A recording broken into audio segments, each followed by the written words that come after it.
Why we are here today is to give appreciation to His Excellency the President William Samoei Ruto.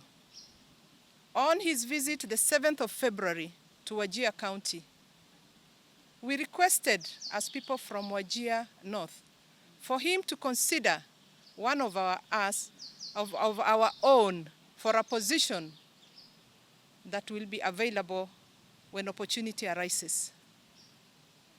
We asked and we were given. So why not say thank you to the President?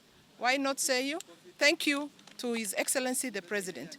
Secondly, I want to take this opportunity to thank His Excellency Raila Amolo Odinga for being very bold, very objective, and putting this nation first, and accepting to join our President William Samoei Ruto and to form the broad-based government.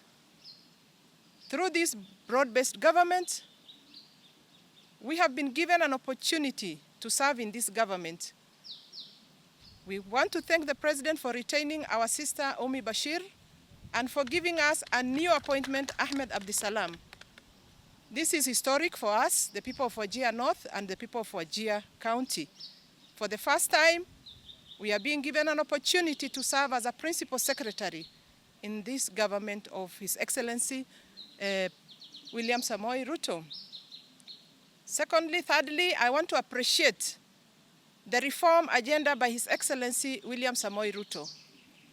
We are seeing the changes, and it's our belief and prayer that with patience we will be there and this nation will change.